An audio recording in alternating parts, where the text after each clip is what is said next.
Պատերազմի աղմուկը չի խլացրել գերագույն հոգևոր առաջնորդի սպանության վրեժը, Իրանի ուշադրության կենտրոնից դուրս չի թողել Թրամփի երթուղին Սյունիքի ամերիկյան ճանապարհը, որը մեր երկրի տարածքով Ադրբեջանից Նախիջևան անխոչնդոտ կապ պետք է ապահովի։ Իրանին հարվածելու նպատակով է Միացյալ Նահանգները մեր հարևան պետություններում ներկայություն ապահովում եւ դրանից վնաս են կրում նաեւ այդ պետությունները։ Հուսանք դա չի լինի Հայաստանը, մեզ շրջապատող ցանկացած երկիր, որն իր տարածքը կտրամադրի Իսրայելին կամ Միացյալ Նահանգներին, մեր դեմ գործելու համար վնաս կկրի։ Կապ չունի թե դա որ երկիրն է։ Հայաստանի իշխանությունը բազմիցս հավաստիացրել է, որ այս ճանապարհը Իրանի շահերին եւ երկկողմ հարաբերությունների դեմ չի լինելու։ Հույս ունենք այդպես կլինի, բայց խորհուրդ ենք տալիս Հայաստանի իշխանությանը եւ ազգին, որ նահանգների խաբեությանը չտրվեն։ Թեհրանում միաժամանակ նաև կարծիքներ են հնչում, թե վերջին զարգացումների հետնապատկերում Թրամփի պատվին կոչված երթուղին այլևս տարածաշրջանային օրակարգի առանցքում չէ։ Իրանցի վերլուծաբանների գնահատմամբ այն այժմ դժվար թե կարողանա էական ազդեցություն ունենալ Հարավային Կովկասում ուժերի դասավորվածության կամ նոր քաղաքական գործընթացների ձևավորման վրա։ Պարզապես մի անգամ եւս Իրանը շեշտում է, որ ինքը դեմ է Զանգեզուրի միջանցքի։ Դուք լսել եք երբևէ Թուրքիան, Ադրբեջանը ասեն Թրամփի հազվադեպ նրանք էլ են Զանգեզուր ասում, նրանք դա անցալում են որպես Զանգեզուրի միջանցք, որովհետև այդ բոլոր ինչ որ իրանք պահանջում էին, հենց այդպեսին է։ Հատկանշական է, որ նախքան Իրանի դեմ ամերիկա-իսրայելական պատերազմի մեկնարկը Հայաստանում Իրանի դեսպանը լրատվամիջոցների հետ զրույցում նշել էր, որ եթե Սյունիքի ճանապարհը նպաստելու է բացառապես հաղորդակցությունների զարգացմանն ու հայ-ադրբեջանական խաղաղության գործընթացին, ապա Թեհրանը դրա դեմ առարկություններ չունի։ Նա նաև ընդգծել է, որ թրիփը ոչ թե միջանցք է, այլ ճանապարհ։ Չեմ կարող բացատրեմ, գուցե տվյալ պահին նպատակահարմար է եղել, այդպես ասել։ Իրանը գետի գնահատման պաշտոնական Թեհրանի տարբեր ներկայացուցիչների հնչեցրած հայտարարությունները պետք է դիտարկել ոչ թե առանձին, այլ ընդհանուր քաղաքական համատեքստում։ Նրա խոսքով Իրանի դիրքորոշման առանցքային սկզբունքը չի փոխվել։ Իսլամական Հանրապետությունը շարունակում է պնդել, որ տարածաշրջանում հաղորդակցությունների ապա շրջափակումը պետք է չիրականացվի ինքնիշխանության կամ սահմանների փոփոխության հաշվին։ Ներկա դրությամբ այդ լոկ հիշեցում է իմ կարծիքով նաև ԱՄՆ-ին, որ դուք այստեղ էլ մեզ այդ խնդիր ունեք։ Փորձագետների կարծիքով վերջին հայտարարություններն առաջին հերթին քաղաքական ուղերձ են Վաշինգտոնին։ Մասնագետները չեն բացառում, որ Թեհրանը հերթական անգամ փորձում է ընդգծել Հարավային Կովկասում Իրան վտանգային շահերը շարունակում են մնալ անփոփոխ։ Ինչ վերաբերում է բուն ճանապարհի շուրջ ընթացող զարգացումներին, ապա Երևանում դեռևս էական նորություններ չկան։ Ադրբեջանից հայտնում են իրենց վերահսկողության տակ գտնվող տարածքներում ենթակառուցվածքային աշխատանքների ավարտական փուլի մասին, իսկ Հայաստանում այս թեմայի շուրջ դեռևս ընթանում են մանրամասն ու խորքային քննարկումներ։ Հայաստանում տնտեսության ճյուղերից մեկը, որը վերջին տարիներին բացառապես երկնիշ աճ է գրանցում, շինարարությունն է, ու դա մեծապես բնակարանաշինության հաշվին։ Բնակարանները Հայաստանում շարունակում են թանկանալ, եւ այս շուկայում գնաճ է նկատվում ոչ միայն Երևանում։ 2026-ի ապրիլի տվյալներով ամենամեծ գնաճը գրանցվել է Հրազդանում, որտեղ բնակարանների գները մեկ տարվա ընթացքում աճել են 34.9%-ով։ Զգալի թանկացում է արձանագրվել Դիլիջանում 23.2%, Սևանում 22.6%, Կապանում 22%, Արմավիրում 19.7%, Վաղարշապատում 17.9% եւ Արտաշատում 17.1%։ Մոտավորապես, ասենք, Էջմիածնում, Աբովյանում, Աշտարակում, մոտավորապես գների մակարդակը շատ քիչ է զիջում Երևանի, ասենք, մի տարի առաջվա բանը կամ 2 տարի առաջվա համայնքների ծայրամասերի գներին։ Ու հիմա որոշ դեպքերում կարա նույնիսկ հիմա, ասենք, օրինակ Չարբախում նույն գինը լինի, ինչ կամ ավելի թանկ լինի Էջմիածնում, քան Չարբախում։ Այս միտումն ունի մի քանի պատճառ։ Նախ Արցախից բռնի տեղահանված բնակչության տրամադրվող հավաստագրերն են։ Անձը 4, իսկ սահմանամերձ բնակավայրերի դեպքում 5 միլիոն դրամ։ Այսինքն միջին 4 հոգանոց ընտանիքին բաժին է հասնում 16 միլիոն դրամ։ Մեծ պահանջարկի աճից էլ օգտվում են վաճառողները։ Նույնիսկ եթե խոսքն անորակ բնակարանի մասին է, չգնես դու, կգնի մեկ ուրիշը։ Դու չես առնել, մեկը կառվի, դու չէ, մեկը չառվի, ու քանի գնում, քանի բարձրանում, այտենց է, ինչքան սերտիֆիկատի հասնել, դες ասենք, թե Էջմիածինում 4 միլիոն էր, Մասիսում գիտեք ասենք, որ իմացան, որ Էջմիածինն էլ արդեն 4 միլիոն տալիս, դեղի գներ թռավ մի անգամից։ Այս պահին արցախցի ընտանիքների մեծ մասը փորձում է բնակարան ձեռք բերել Երևանից 50-ից 60 կիլոմետր շարավղով գտնվող բնակավայրերում։ Հարցը զբաղվածությունն է, աշխատանքը գտնելու շանսերը մեծ են հենց Երևանին հարակից համայնքներում կամ մայրաքաղաքի ծայրամասերում։ Գնացել ենք, որ առնենք 55,000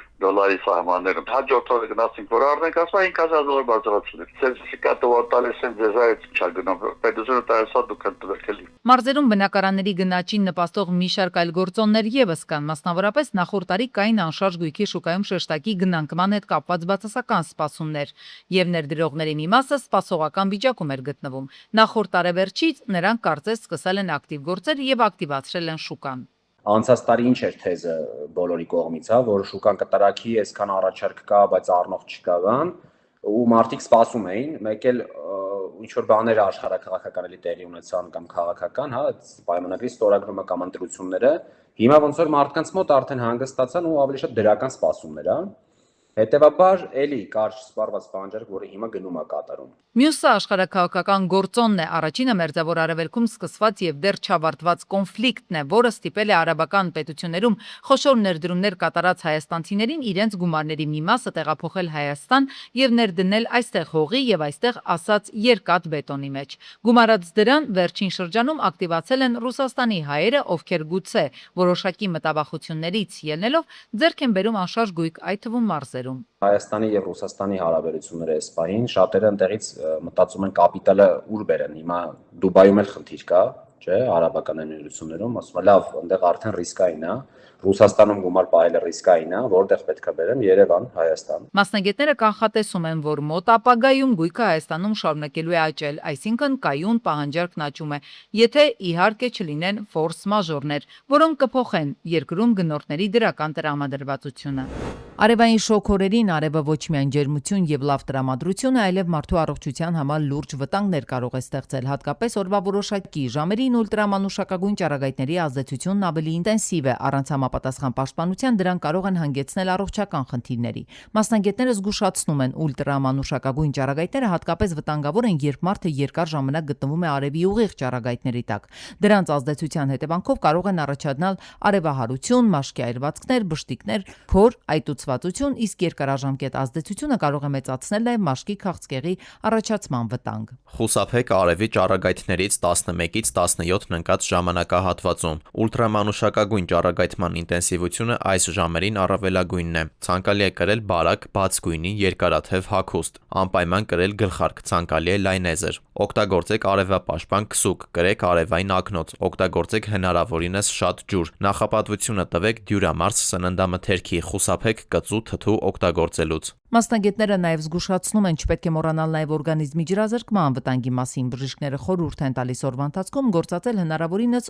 շատ ջուր, իսկ սննդակարգում նախապատվությունը տալ թեթև եւ դյուրամարս սննդին, սահմանափակելով կծու եւ չափազանց թթու ուտեստների գործածումը։ Կանգնել հով տեղերում, պաշտպանվելուց հակնել սպիտակ զգեստ օրինակ, արևի տակ չլինել ալկոհոլային խմիչքով օգտագործված, ստամոքսը լիք վիճակում։ Դե երբ որ մարդը ջերմարում է, ինքը եթե ստամոքսը ծանրաբեռնված է, իր մոտ բուռն փսխում է առաջանում, որը հաճելի չէ։ Փորձագետների դիտարկմամբ նման դեպքերում պաշտպանիչ միջոցների կիրառումը ոչ թե պարզապես ցանկալի է, այլ անհրաժեշտություն։ Պետք է գործածել պաշտպանիչ հագուստ, գլխարկներ եւ այլ միջոցներ, որպեսզի հնարավոր լինի նվազեցնել ուլտրամանուշակագույն ճառագայթների անմիջական ազդեցությունը։ Կոյողաջուր է այս ամեն ինչը ու շանոտ է գալի։ Մայրաքաղաքի կենտրոնում հակասանիտարական վիճակ է։ Մաշտոցի պողոտայի 19 հասցեի շենքի բնակիչներն ու տնտեսվարողները հայտնվել են անելանելի վիճակում։ Շենքի կոյողագիծն է պարբերաբար խցանվում, կեղտաջրերը լցվում են նկուղներ, խանութներ ու հարակից այլ տարածքներ։ Ու այս հոտը սաղ տներով, մեր սաղ բնակիչներով սաղ տարածվել է ու մենք գտնվում ենք քաղաքի կենտրոնում Մաշտոց պողոտայում։ Նյութական վնասներից բացի նաև ամենուր գարշահոտ է, մի քանի անգամ չսպասելով պատասխանատուներին, բնակիչները սեփական ուժերով եւ միջոցներով են բացել խցանումը ավելի մեծ աղետը կանխելու համար։ Իրան գալիս են նայում են ժամանակավոր լուծում, ինչ որ կլապան մլապան են փոխում, բայց այս հետո էլի ոչի բան չի դիմանում, էլի նույն ձևի, որտեվ հիմա մասսայական պիտի սա տրուբեկը փոխվի, ստեի։ Քաղաքացիներին հատկապես զայրացնում է այն հանգամանքը, որ պատկան մարմիններն անտարբեր են։ Հուլիսի 6-ին Գետապ գյուղի վարչական տարածքում բախվել են 46-ամյա Հակոբ Պաննուկյանի վազ 2199 եւ 41-ամյա Բաբկեն Պողոսյանի Volvo բեռնատարը։ Երկու մեքենաներն էլ հայտնվել են դաշտում, իսկ բեռնատարը կողաշրջվել է։ Վազի վարորդը 15-ամյա ու 70-ամյա ուղևորները մահացել են։ Նրանց մարմինները հատուկ տեխնիկայի օգնությամբ մեքենայից դուրս են բերել փրկարարության Թալինի շեջ փրկարարական ջոկատի փրկարարները։ Դեպքի վայրենի ժամանել ներքին գործերի նախարարության ոստիկանության բարեկային ծառայության արագացող մարզի գումարտակի բարեկները գումարտակի հրամանատար Արտյոմ Սահակյանի, գումարտակի հրամանատարի տեղակալ Մանուկ Սարգսյանի եւ օրվա պատասխանատու գումարտակի ծառայության ավագ տեսուչ Արգամ Մելքոնյանի գլխավորությամբ։ Հուլիսի 6-ին Թբիլիսյան 29 կոտրակ 11 հասցեում Միցուբիշին դուրս է եկել երթևեկելի գոտուց, բախվել բազալտե եզրաքարին, հետո երկաթե Էլեկտրասյանը։ Մեքենայում հրդեհ է բռնկվել։ Մինչ կժամանեին փրկարարության Երևանի թիվ 5-րդ հրշեջ փրկարարական ջոկատի հրշայիչները կրակի դեմ պայքարել են Վթարի հարևանությամբ գործող գազալցականի աշխատակիցներն ու քաղաքացիները։ Հետո հրշեջները մարել են այն։ Վարորդին այրվածքներով Երևանի շտապ օգնության բժիշկների հերթապահ խումբը տեղափոխել է այրվածքաբանության ազգային կենտրոն։ Դեպքի վայր են ժամանել ներքին գործերի նախարարության ոստիկանության բարեկային ծառայության Երևան քաղաքի գնդի գումարտակներից մեկի բարեկները գումարտակի հրամանատարի տեղակալ Դավիթ Հովհաննեսյանի գլխավորությամբ։ Նույն օրը Նիսանը Հրազդան քաղաքից դեպի Մարմարիկ բնակավայր ընթանալիս դուրս է եկել երթևեկելի գոտուց ու գլխիվայր հայտնվել դաշտում։ 1 հոգի տեղափոխվել է Հրազդան բժշկական կենտրոն։ Մեքենայում 4 հոգի է եղել, բարեբախտաբար 3-ը չեն տուժել, իսկ վիրավորի կյանքին վտանգ չի սպառնում։ Դեպքի վայր են ժամանել ներքին գործերի նախարարության ոստիկանության բարեկային ծառայության Կոտայքի մարզի գումարտակի բարեկները գումարտակի հրամանատար Ալբերտ Մարտիրոսյանի, գումարտակի ծառայության ավագ տեսուչ օրվա պատասխանատու Արտակ Ասատերյանի եւ գումարտակի ծառայության տեսուչ Կարլեն Բաղյանի գլխավորությամբ։ Եվ Կոտայքի մարզում կայծակի հարվածից փլուզված կամրջի վրայով երթևեկությունը շուտով կվերականգնվի։ Փոխվել են հնապատերը, բետոնե ծածկը եւ ասֆալտապատվել է։ Անկամ շաբաթ կիրակի օրերին այս մարդիկ աշխատել են։ Հետո էլ ասում են, թե շաբաթ կիրակի գնացեք հանգստի, ձեր հանգստի օրն է։